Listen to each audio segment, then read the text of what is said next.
네, 안녕하세요. 저는 뉴에이즈 대표이자 이사장을 맡고 있는 박혜민이라고 합니다. 혹시 이 자리에 오시기 전부터 뉴에이즈를 좀 알고 있었다 하신 분 잠깐 손을 들어 주실 수 있을까요? 생각보다 많잖아요. 네. 그렇지만 아직 저 앞에서 봤을 때 한 20% 정도만 뉴에이즈를 알고 계시다고 해서 뉴에이즈 잠깐 소개드리겠습니다. 뉴에이즈는 젊은 정치인 키우는 에이전시라고 해서요. 만 39세 이하의 젊은 정치인을 키우고 있습니다. 손흥민 선수가 토트넘에 최근 주장이 되었죠. 근데 CAA라는 에이전시 소속이기도 합니다. 그래서 정당과 관계없이 만 39세 이하 젊은 정치인들이 도전하고 또 성장할 수 있게끔 도와주는 에이전시 모델이라고 생각해 주시면 됩니다.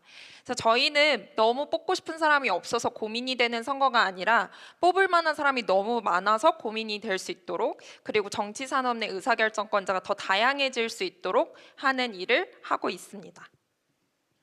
뉴에이즈 팀을 잠깐 소개해 주셨는데요. 저희는 3명의 90년대생이 일하고 있는 조직입니다. 그리고 3명 다 영리에서 일했었던 6년차 이상, 그리고 9년차까지 있는 조직이에요. 그리고 이사회는 5명인데요. 80년대생과 90년대생으로만 구성이 되어 있습니다. 사실 딱 한 분만 80년대생이시고 다 90년대생인데 이렇게 80년대, 90년대생이 있고 제가 이사장이다라고 하면 다들 조금 놀라시더라고요. 그리고 저희는 사단법인이라는 조직 형태를 선택하고 있습니다. 그 이유는 저희의 최종 의사결정권자, 어떻게 보면 거버넌스의 최종 결정은 다양한 개인들이라고 할 수 있는 저희의 유권자분들, 그리고 함께하는 지지그룹 분들이라고 생각을 하기 때문에 사단법인을 선택했습니다. 그리고 저희는 비영리 스타트업이기도 합니다. 스타트업 방식으로 일을 하면서 빠르고 기민하게 저희의 목표를 달성하는 방식으로 일을 하고 있습니다. 이렇게 앞서서 저희가 가지고 있는 조직의 정체성을 잠깐 말씀을 드렸는데요. 사실 오늘 이 자리에서 제가 드릴 수 있는 이야기는 앞서서 연사분들이 잘 말씀 주셨던 것처럼 어떤 조직의 모델을 구성하는 데 있어서 뉴에이즈는 어떻게 하고 있는지 하나의 레퍼런스 사례를 좀 공유 드린다는 마음으로 좀 소개를 드리려고 합니다. 그래서 어느 조직에나 가장 잘 맞아요 보다는 뉴에이즈가 달성하고 싶은 목표 혹은 뉴에이즈가 가지고 있는 조직의 형태에 따라서 저희는 이렇게 합니다 라고 들어주시면 좋을 것 같습니다. 제가 비영리 조직에서 어떻게 성장하면서 일을 하는지를 말씀드렸는데요. 그럼 성장하면서 일을 한다는 건 어떤 걸까요? 이거는 사람마다 성장의 정의도 다 다를 테고, 그리고 조직에서 성장한다는 건 또 다른 의미가 될 것 같습니다. 저의 경우에는 내가 성장하면서 일을 하는 것인가에서 가장 첫 번째 조건은 조직이 성장하는가입니다. 성장하지 않는 조직에서는 개인이 성장하는 데 있어서 한계가 있어요. 예를 들어서 180짜리의 천장 위에서 160인 제가 폴짝 뛴다고 하면 딱 이만큼의 캐파가 있겠죠. 그래서 조직이 성장할 수 있는지에 대한 전제가 아주 중요합니다. 두 번째는 조직과 함께 개인이 성장할 수 있는가입니다. 앞서서 말씀해 주신 것처럼 구성원이 하나의 수단이기만 하다면, 사실 개인의 성장에 관심이 없다면 조직은 빠르게 성장하지만 정작 개인은 소모되고 지친다는 감정을 느끼게 될 거예요. 그래서 조직과 함께 개인이 과연 성장할 수 있는가, 이 또한 중요한 부분이라고 생각을 합니다. 그래서 저는 조직에서 성장하면서 일하기, 특히 비영리 조직에서 성장하면서 일한다는 건 이렇게 정의해 볼 수 있지 않을까라고 생각을 하는데요. 첫 번째로 우리가 하는 일의 목적을 이해하는 겁니다. 사실 비영리 조직이기 때문에 더더욱 중요한 부분이기도 한데요.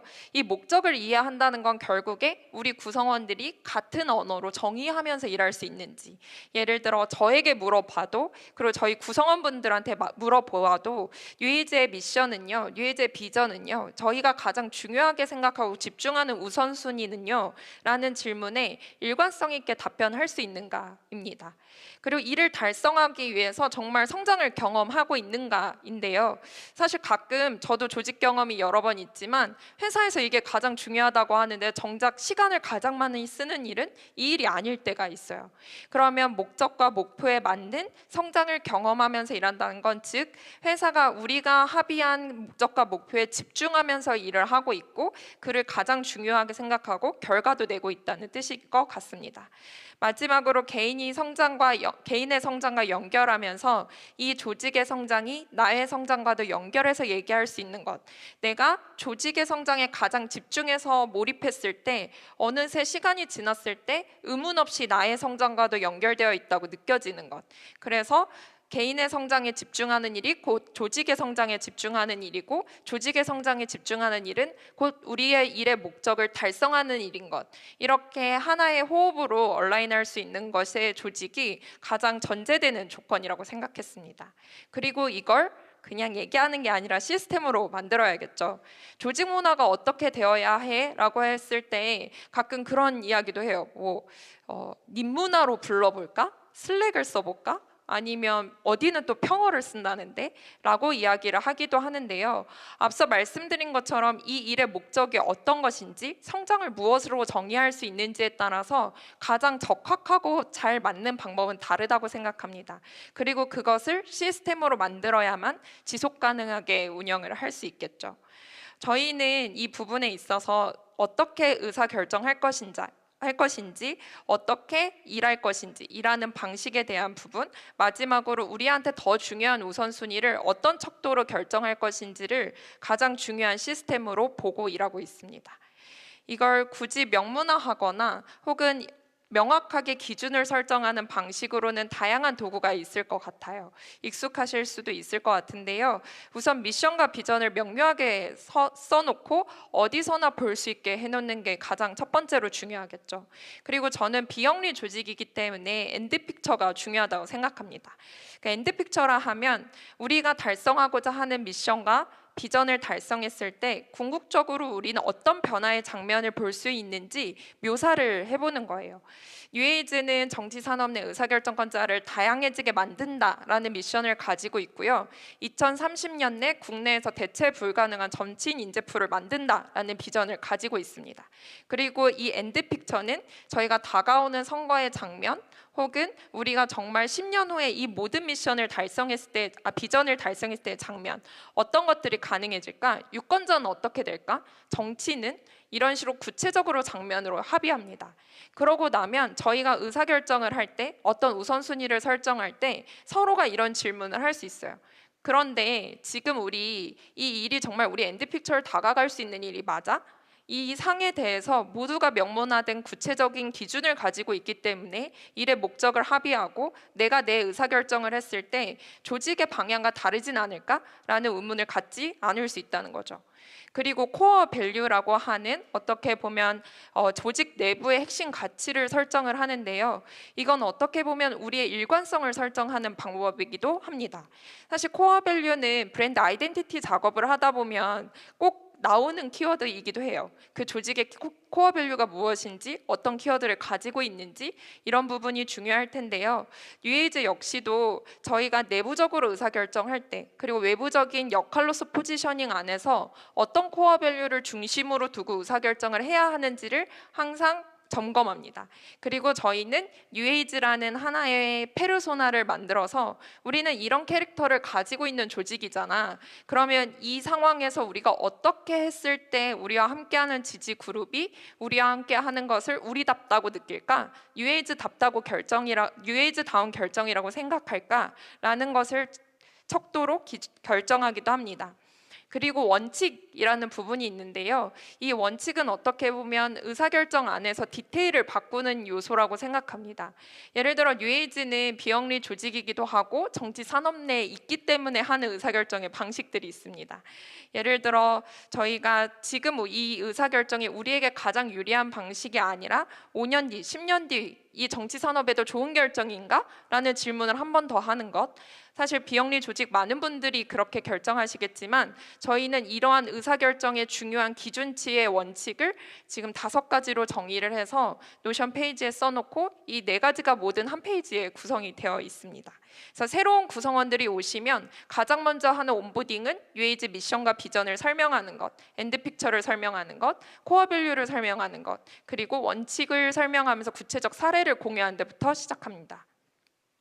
그리고 저희는 아까 앞서 말씀해 주신 OKR 방식으로 의사결정을 하면서 일을 하고 있는데요. 목적을 기반으로 주요 결과를 설정합니다. 그 다음에 이 일을 조직의 성장의 기준을 결정한 만큼 개인의 성장과 얼라인하기 위한 시도를 합니다. 예를 들어서 직무와 본인이 원하는 커리어의 정의가 다를 거라고 전제하는 거예요. 이 사람이 입사했을 때 커뮤니티 매니저로 입사했다고 해서 커뮤니티 매니저로서의 직무만을 요구하는 것이 아니라 이 사람이 어떤 커리어 방향을 설정하고 있는지를 함께 고민합니다. 예를 들어 저는 UAG에서 대표로 일을 하고 있는데요. 저는 저의 직무 정의 혹은 커리어로서의 정의를 솔루션 디벨로퍼라고 생각을 하고 있습니다. 기존의 비즈니스 디벨로퍼뿐만 아니라 사회 문제를 좀 더 본질적으로 해결하는 솔루션 디벨로퍼라고 생각을 하는 거죠. 그리고 저희 구성원에는 커뮤니케이션 매니저 직무를 가지고 계신 분이 두 분이 계신데요. 그 두 분이 정의하는 커리어 정의도 사실 두 분이 서로 다릅니다. 그래서 같은 직무를 수행하더라도 나는 어떤 부분에 더 성장하고 싶어. UAG를 나가는 순간에는 이걸 해낸 사람이 되고 싶어. 이걸 잘하는 줄 알게 되는 사람이 되고 싶어.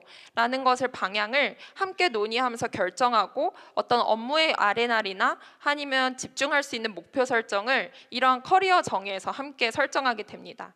그리고 조직의 목적, 핵심 성과라고 하는 부분과 즉 조직의 성장과 개인의 성장을 얼라인 시킬 수 있도록 다시 배치를 합니다.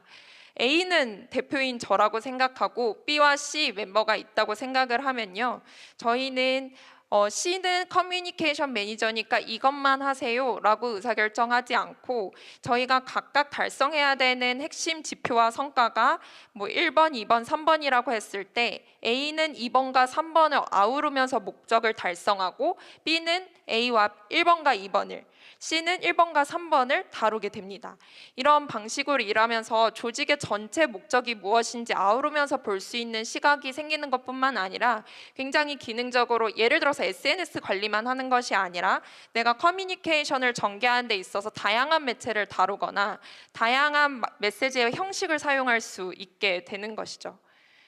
그리고 이러한 것들이 계속 지속 가능해지게 하는 게 중요할 것 같은데요. 저희는 한 달에 한 번씩 원어원을 하면서 항상 여쭤봅니다. 지금 업무 만족도 10점 만점에서 몇 점이세요? 요즘 컨디션은 몇 점이세요? 왜 6점이에요? 나머지 4점은 어디로 갔어요? 어떤 부분을 조직에서 같이 해결해 드리면 더 일하기 좋으실까요? 라는 질문을 받고 그 질문의 답을 찾아가는 방식으로 커리어의 방향을 계속해서 조정하고 조직에서 그 역할을 충분히 실험하고 시도할 수 있도록 지원해 드리고 있습니다. 뿐만 아니라 뉴에이즈는 이러한 방식으로 조직의 성장을 만들어야 하는데 사실 비영리 조직이기 때문에 빠르게 인원을 늘리는 데는 한계가 있었습니다. 그래서 뉴에이즈에는 여러 가지 프로덕트 팀과 마케팅 파트너라는 외부 파트너가 있는데요. 이분들은 뉴에이즈의 후원자인 빌더즈이기도 하고요. 그 다음에 각자의 직무 역량을 가진 분들이기도 합니다. 자신의 직무 역량을 가지고 뉴에이즈 안에서 가치를 실현하면서 일하는 실험을 내부 안에서만 하는 것이 아니라 외부에서도 하고 있고 팀 멤버 역시도 우리 3명이서 일하는 게 아니라 더 넓게 네트워크를 연결하면서 일하는 방식으로 다양하게 성장하는 감각을 느끼며 일할 수 있도록 지원하고 있습니다. 그리고 앞서서 말씀드린 것처럼 개인의 성장과 조직의 성장이 충분히 연결되어 있는가라고 하는 것은 단순히 명문화되어 있거나 잘 정의되어 있는 것뿐만 아니라 그 과정이 얼마나 지속 가능한가도 중요할 것 같습니다. 그래서 뉴에이즈는 데이터 기반으로 일을 하는데요. 모든 목적을 설정했을 때 목표를 세우면 측정 가능하게 합니다. 그리고 그걸 정량적 결과와 정성적 결과를 구분해서 설정합니다. 그러면 우리가 데이터를 잘 확인했을 때도 이 목표는 달성했는데 정말 우리가 기대했던 엔드픽처나 목적에 도달한 건 맞을까? 라는 상호적인 접근을 확인할 수 있겠죠. 그래서 저희는 이러한 데이터를 주기별로 확인하고 분기별로 확인합니다. 그리고 점검하고 의사결정을 바꾸고 실행합니다. 그래서 빠르게 조직이 제대로 성장하고 있는지 나 개인의 성장과 연결되고 있는지 점검하고 있기 때문에 어떻게 보면은 멤버들 입장에서는 방향성이 무엇인지에 대해서 의문을 가지기보다는 목표가 너무 빡센 건 아닐까? 라는 생각을 오히려 더 자주 하면서 일을 하고 있습니다. 그래서 저희가 의사결정을 내리는 방법은 이 목적을 달성할 수 있는가, 혹은 우리가 하고자 하는 목적과 가까운 방식의 일인가도 있지만 정말 데이터로 증명 가능한가도 봅니다. 하지만 데이터가 잘 성장한다고 해서 조직의 목적을 달성할 수 있는 방법은 아닐 때가 있어요. 그래서 이 목적과 데이터로 호응하면서 같이 의사결정하는 게 뉴에이지의 방식이기도 합니다. 그리고 여기 제가 이렇게 52, 48 써놨는데요. 이건 뉴에이즈 2022년에 수익 지출의 비율을 가져온 겁니다. 뉴에이즈는 수익을 개인 후원이 52%, 그리고 외부 사업으로 가져온 비율이 48%였습니다. 그리고 저희는 개인 후원으로 받은 것을 운영비에 쓰고 외부에서 만들어온 사업을 사업비로 사용하고 있습니다. 이 방법도 되게 낯설어 하시는 경우들이 있었는데요. 이렇게 결정한 이유는 목적에 집중할 수 있는 지속 가능성을 만들기 위해서입니다. 멤버들이 충분히 급여를 받을 수 있고 운영할 수 있는 지속 가능성을 저희 자체로 만들고, 그 다음에 비용을 사용할 때 의사결정을 잘 할 수 있는 시스템을 만든 셈이기도 한데요. 예를 들어서 운영비는 저희 소중한 후원금이기 때문에 정말 필요한데 적합하게 잘 쓰게 됩니다. 그렇지만 사업을 전개해 나갈 때는 너무 소심하게 결정할 때는 오히려 더 좋은 사업의 볼드함이 나오지 않을 수도 있거든요. 그래서 운영비는 내부 구성원들의 지속 가능성에 집중시키고, 그다음에 사업비는 오히려 사업비로 쓰게 되면서 더 사업은 과감하게, 운영비는 적확하게 쓸 수 있는 시스템을 만들기도 했습니다. 그러면은 후원자들에게 그렇게 운영비로 쓰게 하는 거 좋아하시나요? 라고도 물어보시더라고요. 저희는 후원을 모금할 때도 당연히 그 사실을 공개하기도 하지만 격여간 저희가 성장했던 지표를 내부 지표로만 가지고 있는 것이 아니라 저희가 어떤 목적에 의해서 일했는지, 어떤 목표를 설정했는지, 실제 그 데이터는 어땠는지, 가설이 검증됐는지, 무엇을 배웠는지, 이러한 부분들을 저희 후원자분들과 함께 공유를 하면서 성장하고 있습니다. 그러면 어떻게 보면 후원금을 쓴 보람이 있네요 라고 이야기를 해주시기도 합니다. 사실 뉴에이즈도 이렇게 앞에서 감사하게 사례를 공유하고 있지만 완성된 모델이라기보다는 계속 실험하고 있습니다. 네, 저도 항상 대표로서, 그리고 어떻게 보면 대표이자 구성원으로서 늘 고민하는 것은 우리의 조직의 성장이 곧 개인의 성장으로 연결될 수 있어야 한다는 것. 그래서 개인이 소진되거나 소모되는 경험이 아니라 나의 성장이 곧 내가 해결하고 싶은 문제의 성장과도 연결할 수 있도록 하는 것. 그렇게 하려면 조직이 어떻게 해야 할까? 개인을 탓하는 방식이 아니라 시스템을 어떻게 구현할 수 있을까? 이런 부분을 항상 고민하고 일하고 있습니다.